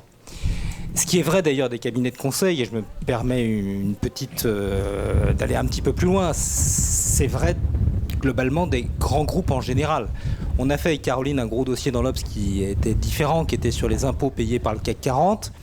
On a regardé un peu quelles étaient les aides, les niches fiscales qui bénéficiaient aux grands groupes. C'est bien plus important que pour les plus petites entreprises et ça pose de réelles questions. Donc la question que vous soulevez, elle est incontestable et sur le crédit impôt recherche, c'est une vraie problématique. Je réponds à 2 questions parmi la salle. Il y avait la question sur les protections des données. Protection des données, oui. Oui, parce que comme je viens de le dire, beaucoup de cabinets stratégiques, donc ceux qui conseillent, que ce soit d'ailleurs les grands groupes français ou que ce soit les ministères sur les questions les plus chaudes, les plus brûlantes, celles qui mettent en jeu le plus de, entre guillemets, secrets, sont des boîtes anglo-saxonnes. Et d'ailleurs, ce qui est intéressant de voir, c'est que ces cabinets de conseil, ce qu'ils vendent en premier en disant qu'eux ont cette compétence et que personne dans le monde n'a la même compétence, c'est ce qu'ils appellent du benchmark. En réalité, c'est des études comparatives, si on parle en bon français. Et ils ont des études comparatives, et pourquoi ? Parce qu'ils travaillent pour d'autres gouvernements, que ce soit le gouvernement allemand, le gouvernement américain, anglais, espagnol, italien. Et donc, eux ont des données qu'ils peuvent mettre en relation. Et c'est en partie ce qu'ils vendent au gouvernement de chaque pays. Ce qui pose de vraies questions. Derrière, il y a une autre question qui est beaucoup plus vaste, c'est qu'ils sont tenus, a priori, à une absolue confidentialité des documents certes, il n'empêche, mais ça on irait trop loin, mais c'est un autre vrai sujet, qu'ils stockent toutes les données dans le cloud, qui ne sont pas forcément des clouds protégés, des clouds qui sont, comme d'ailleurs d'autres boîtes françaises, pas simplement les cabinets de conseil, qui sont soumis au Cloud Act, qui est cette loi extraterritoriale américaine qui permet d'aller puiser après dans ces données s'il y a une injonction d'un juge américain. Donc la question que vous posez, elle est en fait très très vaste. Et troisième question qui a été posée sur les corps, en particulier le corps diplomatique qui a été saisi. Oui, il est évident que le développement de l'activité des cabinets de conseil sous le gouvernement d'Emmanuel Macron peut être mis en parallèle avec la suppression et avec la réforme de la haute fonction publique et la suppression d'un certain nombre de corps. Parce que il faut regarder les choses en face. Bien évidemment, rien n'est parfait dans quelque organisation que ce soit et on peut faire bien des critiques aux grands corps. Il n'empêche qu'en détruisant, en détricotant ces grands corps, c'est une manière de voir et de penser la fonction publique à laquelle on s'attaque. Et bien évidemment, ça favorise après d'importer des méthodes qui viennent du privé. Donc oui, il y a un lien. Il y a un lien direct selon nous en tout cas. Je vais juste répondre sur la partie comment empêcher les élèves, les diplômés de nos grandes écoles, je ne sais plus qui avait posé la question, de partir chez les cabinets de conseil. Je vais vous faire une réponse simple. Il faudrait d'abord le décider. Je vais vous donner un exemple. Aujourd'hui, qui dirige l'école de Polytechnique ? C'est un ancien de McKinsey, en fait. À qui Emmanuel Macron a confié cette mission. Et c'est quelque chose qui est douloureux pour une partie des étudiants de Polytechnique, à qui on serine tout au long de leurs études qu'aller servir dans le privé, c'est aussi servir l'État parce que on participe à la croissance. Pendant l'enquête qu'on a menée, on s'est rendu compte que les cabinets de conseil faisaient leur shopping en fait à Polytechnique par le biais de tout un tas de pots, de portes ouvertes, de choses très très sympas où on leur paye le traiteur, etc. Bon. Donc ça, c'est une première chose. La deuxième chose, c'est celle des opportunités de carrière. Parce que quand vous sortez d'une grande école, vous avez souvent sacrifié beaucoup de choses, votre jeunesse, votre temps, beaucoup d'argent, qui n'est peut-être pas à vous, mais peut-être à vous aussi si jamais vous avez emprunté. Et les meilleures opportunités d'être embauché à un très haut salaire avec une opportunité de carrière qui vous permettra d'aller à l'étranger, d'apprendre une autre langue, de vous revendre par la suite, parce que c'est quand même un métier de chien, faut quand même le dire, c'est quand même de la bouillie de cadre, travailler dans un cabinet de conseil. Ils ont un rythme de dingue, ils ont énormément de pression, je parle vraiment pour le top du McKinsey, etc. Mais en termes d'opportunités de carrière, il faut être honnête, c'est ce qui se fait de mieux, parce qu'aujourd'hui la fonction publique, à cause de ce qu'on vient d'évoquer, notamment la réforme de la haute fonction publique et la transformation de l'ENA en un nouvel institut qui s'appelle l'INSP, qui en fait détruit les opportunités de carrière de ceux qui sortent de l'ENA. En termes d'opportunités de carrière, c'est ce qui se fait de mieux. Mais ce qu'on a aussi découvert en rencontrant des gens comme Arnaud, notamment au sein du collectif nos services publics et d'autres, c'est qu'il y avait une grande souffrance, très grande, moi qui m'a vraiment touchée, des fonctionnaires et aussi des énarques. C'est vrai que dans la presse notamment, on a passé un paquet d'années à dauber sur les énarques qui avaient monopolisé le pouvoir d'une certaine manière et le pouvoir politique. Mais en fait, je me suis rendu compte que pour beaucoup d'énarques et pour beaucoup de ces consultants qu'on a rencontrés, il y avait une perte de sens. Et pour les énarques, il y avait une perte de sens parce qu'ils avaient suivi des études très dures et qu'une fois arrivés dans la place, à chaque fois qu'ils partaient pour faire un rapport, on leur assignait un consultant avec eux. Ça, c'est véridique. Je me souviens quelqu'un qui venait de rentrer à l'IGAS. Donc pareil, vous imaginez, grandes écoles, tout ce que ça veut dire comme sacrifice. Vous commencez enfin votre boulot et en fait, on vous dit, en fait, vous allez bosser avec un consultant parce qu'il est quand même meilleur que toi. Donc il y a la possibilité de proposer du sens quand même à nos diplômés au sein de l'État pour les attirer. Je doute qu'on n'ait jamais les moyens d'un McKinsey ou d'un Capgemini en termes financiers, mais en termes de sens, je ferai une dernière confidence sur ce que on a rencontré un jeune homme qui venait de rentrer à l'INSP, donc ce qui a remplacé l'ENA, qui avait passé 5 ans à Capgemini et qui a fait le choix, alors qu'il pouvait devenir manager à Capgemini, d'abandonner pour rentrer à l'INSP. Bon, à l'ENA, au moment ça devenait l'INSP, pas de bol, mais parce qu'il cherchait du sens à sa carrière, à ce qu'il faisait. Et dans beaucoup de consultants, on commence à avoir fait un paquet de conférences avec Mathieu. Souvent, on se fait engueuler par les hauts fonctionnaires qui nous disent « mais vous avez rien compris, le privé, c'est super bien ». Et les jeunes consultants viennent nous voir en nous disant « mais vous avez tellement raison, il n'y a pas de sens à ce que je fais, quoi. »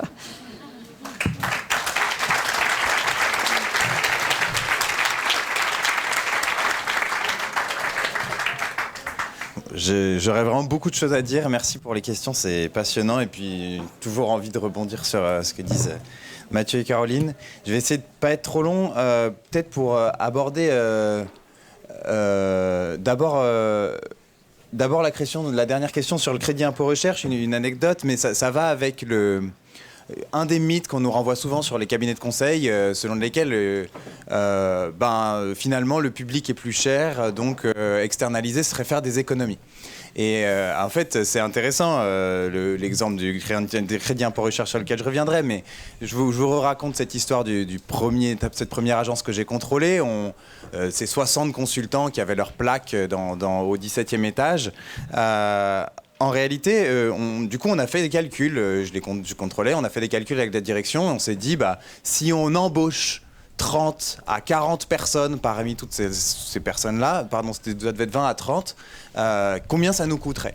Et donc on fait ces calculs, mais en sélectionnant juste les fonctions pérennes et stratégiques, en se disant peut-être que les autres ils sont utiles d'avoir un volet un peu plus flexible. Et sur ces 20, on est arrivé au fait que si on embauchait 20 à 30 personnes des fonctions stratégiques, on gagnait 3 à 4 millions d'euros par an. Simplement parce qu'ils ne seront pas payés 1 500 euros hors taxe, comme ça peut être le cas de plusieurs consultants par jour, pardon. Excusez-moi. Hein. Vous vouliez le SMIC à 1 500 euros, eux ils se le payent par jour. Par jour, merci de préciser.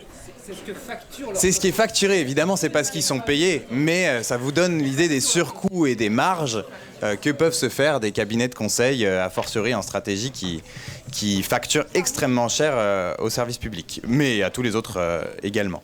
Donc ça, c'est ce mythe selon lequel ce serait plus économique est assez compliqué. Je pense souvent assez faux en réalité. Mais donc pour revenir au crédit impôt recherche, peut-être une anecdote, c'est que le crédit impôt recherche, donc c'est cette fameuse un crédit d'impôt, on vous rend l'impôt si vous faites de la recherche et du développement. Petite précision, pour pouvoir le toucher, il faut évidemment avoir un but lucratif. Si vous êtes une association, une entreprise à but non lucratif, vous n'avez pas le droit. Donc je précise, il y a des lois qui sont bien faites, en tout cas ça dépend pour qui. Donc ça coûte trop cher, compliqué. Deuxième point qu'on nous dit souvent, c'est ce serait plus flexible. C'est plus de souplesse, des contrats, mais alors je ne sais pas s'il y en a certains qui ont déjà passé ou travaillent dans un marché public, il n'y a pas grand-chose de plus rigide qu'un marché public. Par ailleurs, ça a des conséquences sur les collectifs de travail qui sont assez impressionnantes. On nous dit, je reprends l'exemple du cœur du métier, qui est souvent cet argument qu'on nous dit, on va recentrer sur le cœur de métier, on va virer tout ce qui n'est pas vraiment le cœur du métier. Donc c'est exactement ce qui a conduit à l'hôpital à se séparer de fonctions ou à externaliser des fonctions de blanchisserie, donc le nettoyage des draps, des blouses, ou le bio-nettoyage. Le bio-nettoyage, c'est les agents de sanitaires hospitaliers qui passent, qui nettoient les couloirs, les salles. Donc c'est une fonction absolument fondamentale. C'est-à-dire que si c'est mal nettoyé ou pas nettoyé, il y a juste des maladies qui traînent dans un hôpital. Donc de considérer que c'est détachable du service, c'est une première question. Par ailleurs, ça fragmente les collectifs de travail. La prime Ségur, évidemment, ils n'y sont pas éligibles. Donc ils ont beau travailler avec des gens qui touchent la prime Ségur, pour eux, ils n'y ont pas le droit. Et par ailleurs, ça pose des vraies questions assez fondamentales sur le rôle de l'État, cette question de la flexibilité, le rôle de l'État en matière sociale. Au XIXe siècle, avant même la création de la sécurité sociale, l'État créait les retraites pour les fonctionnaires. Le premier régime de retraite assez substantiel en France, ou un des premiers, c'est l'État, en se disant on va attirer nos fonctionnaires pour le service de l'intérêt général en leur donnant des bonnes conditions de travail, et en l'occurrence des bonnes conditions de protection sociale, en payant un système de retraite à l'époque qui n'était pas général. Aujourd'hui, on externalise des fonctions de nettoyage pour donner à des premières en réalité de corvée, des boulots précaires avec des horaires un peu pourris, mal payés. Ça pose une question fondamentale sur le rôle de l'État dans la société. Est-ce qu'il est là pour tirer par le haut les conditions sociales, ou est-ce qu'il profite, il est un acteur comme un autre de la dégradation des conditions de travail? C'est un enjeu majeur général.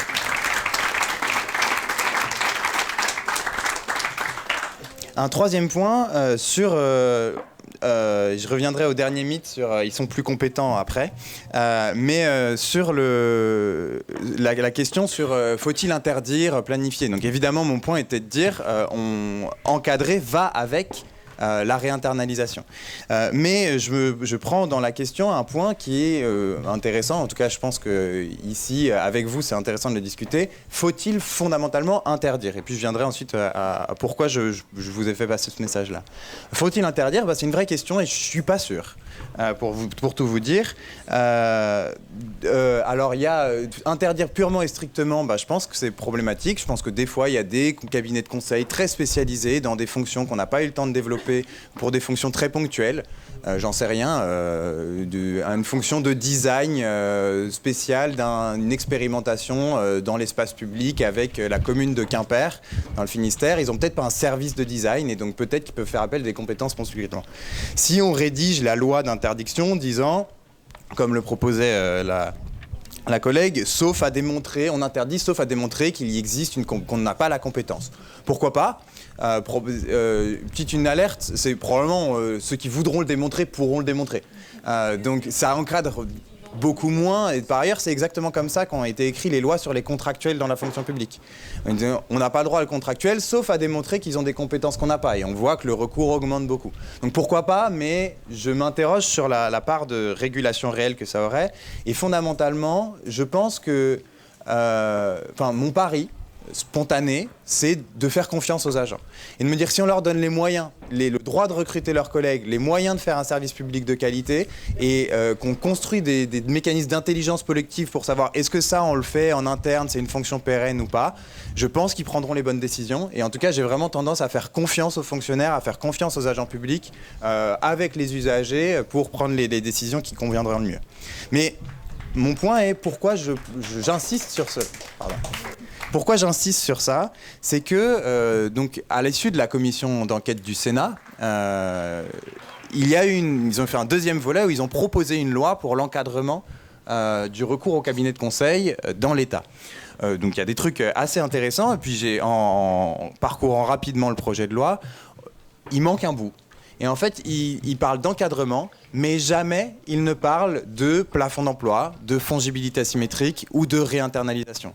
Et en fait, il y a un front, vous connaissez ça beaucoup mieux que moi, mais sur les cabinets de conseil, il y a une sorte de front gauche-droite sur l'idée « Ah, c'est des Américains, on veut la souveraineté, etc. » et qui se concentre juste sur l'encadrement. Si ce point n'est pas traité dans la proposition de loi PCF-LR, c'est pas une critique fondamentale, c'est juste parce que je pense que le point de embaucher plus de fonctionnaires ne faisait pas consensus.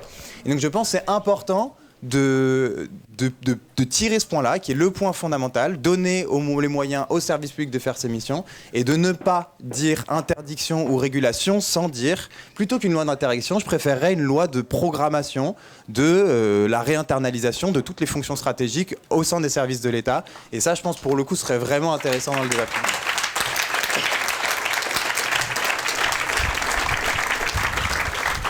Et je termine juste, mais assez rapidement, sur le dernier mythe. On nous dit les cabinets de conseil seraient plus compétents.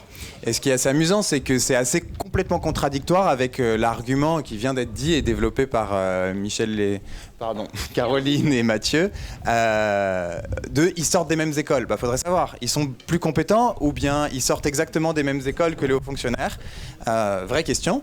Enfin, je pense qu'on a à peu près la réponse. En réalité, ils sortent des mêmes écoles. Et si j'étais très mesquin, mais je le suis pas du tout, je dirais ils sortent des mêmes écoles, sauf que eux, ils ont raté les concours de la fonction publique.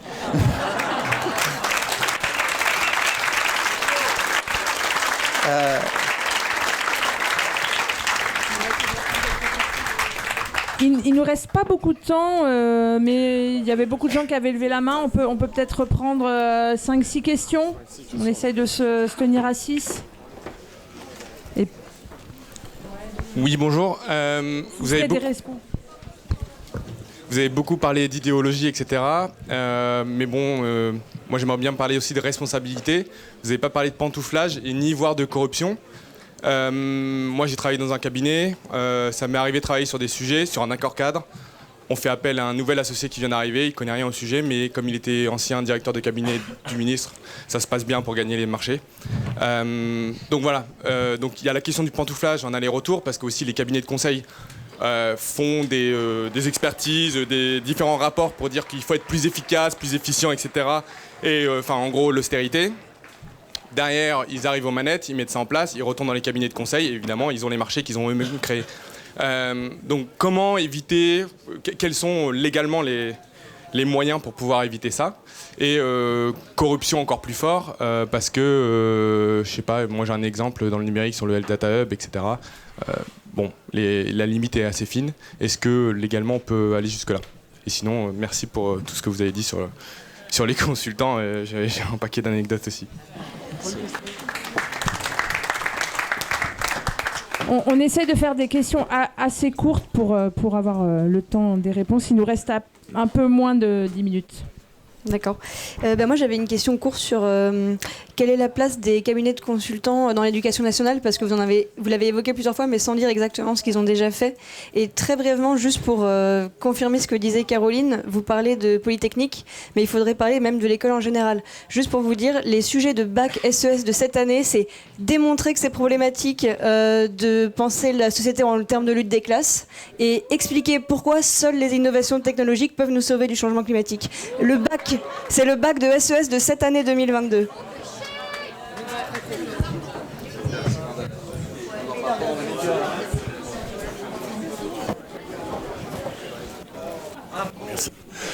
Merci de vos informations. J'ai entendu perte de sens, j'ai entendu perte de compétences, j'avais entendu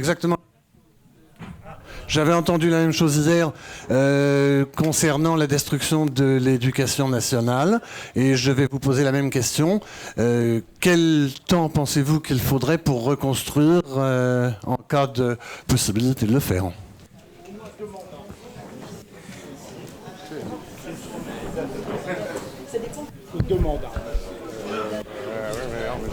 Est-ce qu'il y a une femme qui a une question à poser? Madame là-bas. Bon merci. Alors c'est une question un peu pour tous les intervenants, mais du coup elle va être un peu plus pour la députée. C'est quand qu'on fait des lois pour dire que quand on donne de l'argent public, il y a un putain de retour d'investissement de la part du privé? Parce que ça suffit de leur filer du pognon à chaque fois sans qu'il y ait de retour d'investissement. Non, je dis ça parce que notamment pour les cabinets de conseil qui font de la merde, par exemple pour les hôpitaux, par exemple, l'objectif n'est définitivement pas atteint. Et moi, je travaille à l'hôpital. Quand on n'atteint pas les objectifs voulus, soit le service est supprimé, soit on nous dit on vous coupe les financements. Donc à un moment donné, puisque nous, on est logé à un objectif de rentabilité, pourquoi est-ce qu'on ne leur renvoie pas l'objectif de rentabilité? Et pour répondre à la question de madame, comment on fait pour obliger ceux qui sortent des grandes écoles, à partir du moment où c'est nos impôts qui ont payé leur putain de scolarité, ils travaillent pour nous. Ils ont une obligation de travailler pour nous au moins autant d'années qu'ils ont fait d'études.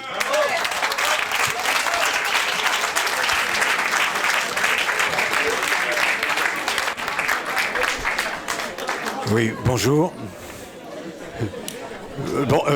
Bonjour, c'est juste pour détendre un petit peu l'atmosphère. Vous avez très peu parlé du contenu des prestations de ces cabinets de conseil. Or, Je crois bien que c'est dans votre livre que vous faites parfois, ou je l'ai lu peut-être dans certains articles, des descriptions absolument désopilantes des solutions proposées par les cabinets de conseil dans un langage managérial abscon et qui est totalement vide. Alors si vous avez en tête, juste pour rigoler un peu, quelques exemples, ça détendrait l'atmosphère. Merci. Une dernière femme. Allez, une dernière question et ce sera une dame. Et ce sera la dernière question. Merci. Est-ce qu'on peut prendre comme exemple, il y a eu un électrochoc dans le monde médical ces derniers jours avec Doctolib. Je ne sais pas si tout le monde est au courant, mais est-ce qu'on peut s'en servir pour illustrer le fait que on aurait pu dire que ça aurait dû être le service de l'État qui aurait dû faire cette plateforme qui est après tout très simple, voilà, puisque ça sert aux patients et aux médecins et que voilà, le résultat, je trouve que c'est une bonne illustration des dérives potentielles des startups, des fonds d'investissement, etc.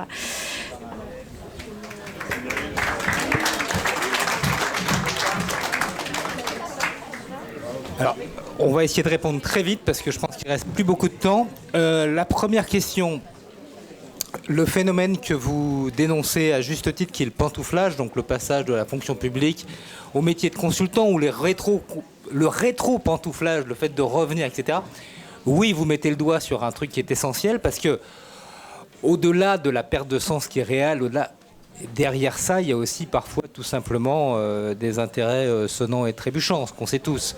Et ce qui est fascinant, c'est de voir que l'État ouvre la porte et facilite les conflits d'intérêts. Il y a une direction qui est absolument stratégique au cœur de l'État pour le recours aux consultants qu'on appelle la DITP. Elle a porté plusieurs noms, mais son dernier nom en titre, c'est la DITP, Direction interministérielle de la transformation publique. C'est donc là où on pilote toutes les transformations de l'État. C'est une petite direction, il y a à peu près 80 à 100 personnes. Il y a plus de la moitié de cette direction, et encore on est certain qu'il y a plus de la moitié de cette direction, mais peut-être plus de la moitié, qui est constituée de contractuels qui viennent pour 3 ans et qui sont que des consultants. Donc ce sont des gens qu'on va chercher pour 3 ans dans les cabinets de consulting, qu'on installe au sein de cette direction, qui passent les contrats avec les cabinets de consulting et qui vont redevenir consultants par après. Donc en fait, c'est juste sidérant. C'est juste sidérant, on a un conflit d'intérêts absolument majeur. Dans la loi qu'on proposait, la proposition de loi qui a été faite suite à la commission d'enquête du Sénat, il y a un certain nombre de propositions, je ne les ai pas toutes en tête ou toutes en mémoire, pour éviter au maximum ces conflits d'intérêts, mais il y a un vrai sujet là-dessus, quoi. Ça, c'est une évidence. Pour les autres, je laisse... voilà. Je laisserai Madame la députée parler de l'évaluation, mais ce qui est très frappant dans les contrats de consultants, c'est que dans tout contrat, le client, normalement, a une clause de revoyure, et s'il n'est pas content, il ne paye pas. Et pour une raison inexpliquée, ça n'est jamais activé, ou quasiment jamais, par l'État. Et ça fait notamment partie de la PPL qui était évoquée, le projet de loi. C'est pas une PPL, pardon, l'ENARC. La question, c'est quoi une PPL ? Ah, je te laisserai répondre. Mais j'ai pas fait l'ENA, excusez-moi. C'est une des propositions, voilà. Pour répondre pour Doctolib, moi je suis désolée de vous le dire, mais vu de l'État, c'est formidable, hein. Voilà un service qui sert à tout le monde et qui n'a coûté absolument aucun argent à l'État. Et toutes ces initiatives qu'on a vues pendant la pandémie, dans la santé, que ce soit Doctolib, que ce soit Vitmados, de mémoire, je ne me souviens plus son nom, mais il a eu la Légion d'honneur parce qu'il a fait tout ce boulot-là de manière bénévole, qui était de nous permettre à nous citoyens de trouver le bon endroit pour se faire vacciner. Que ce soit Stop Anti-Covid qui a été développé de manière gratuite au départ par les cabinets de conseil, avant qu'on se découvre que ce serait facturé très très cher pour l'entretien et la maintenance. Mais toutes ces initiatives du privé qui ne coûtent aucun argent à l'État, à cause de ce qu'a dit Arnaud tout à l'heure, parce qu'on est dans un univers de moyens contraints et qu'il n'est absolument pas question de développer un nouvel outil, c'est très très bien vu par l'État et c'est donc encouragé. Pour rajouter un mot sur Doctolib, mais sans rien enlever à ce qu'a dit Caroline, non seulement ça offre des parts de marché évidemment importantes à un acteur dans la crise sanitaire, c'est un point important et donc c'est gratuit mais eux ça leur rapporte. C'est jamais des instruments neutres. Y compris en termes de ce que veulent dire les politiques publiques. Dans la crise sanitaire, on a beaucoup parlé d'aller vers les populations les plus éloignées. Moi, je travaille en Seine-Saint-Denis, les plus éloignées des soins, les plus éloignées de la vaccination, donner à tout le monde la même chance.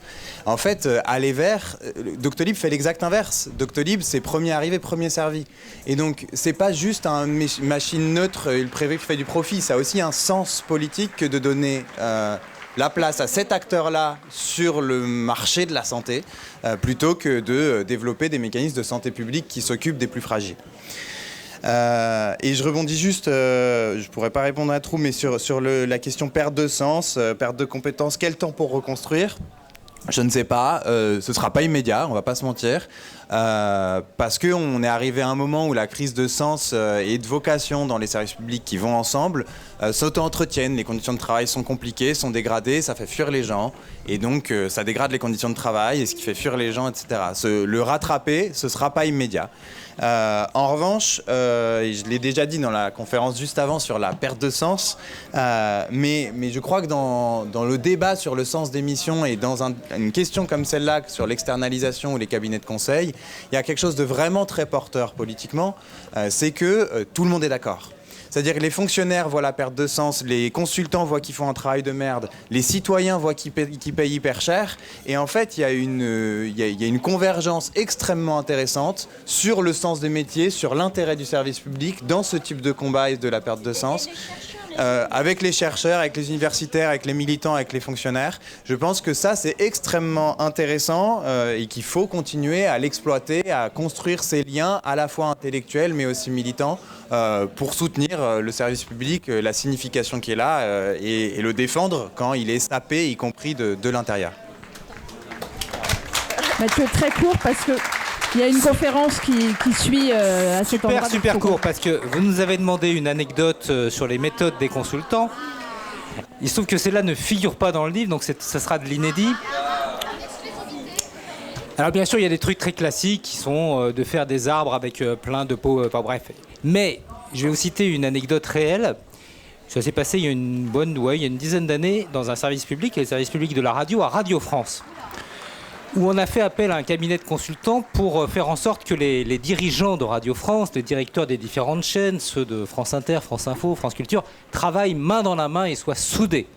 Et donc, à l'époque, le PDG n'avait rien trouvé de mieux que de faire appel à un cabinet de consultants qui leur a proposé, qui les a réunis une journée. À la grande surprise de tous ces dirigeants, ils se sont retrouvés dans un garage et on leur a dit, voilà une 2 chevaux. Alors, on va démonter la 2 chevaux. Et puis maintenant, on va vous laisser 1 heure pour la remonter ensemble. Voilà des méthodes de consultants qui permettent de travailler mieux ensemble et de faire beaucoup mieux de la radio ensemble. Voilà.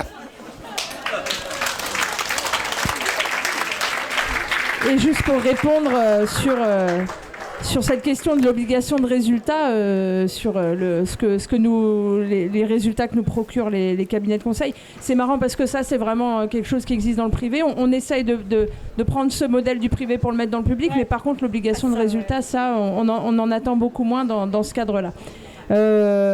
Ça rejoint toutes les conditions qu'on peut mettre et qu'on essaye, nous, de mettre avec les insoumis dans l'activité des entreprises, c'est-à-dire les conditions liées à l'environnement, les conditions liées aux conditions sociales des travailleurs. Alors ça, c'est clair que la Macronie n'aime pas du tout qu'on conditionne les crédits d'impôt, les financements publics, les attributions de contrats à des conditions sociales, à des conditions de salaire et à des conditions environnementales et encore moins à des obligations de résultat. Mais évidemment, il est indispensable de travailler sur cette question-là. Merci beaucoup à tout le monde. C'était très intéressant d'avoir tous ces échanges. Et bonne continuation aux amphis.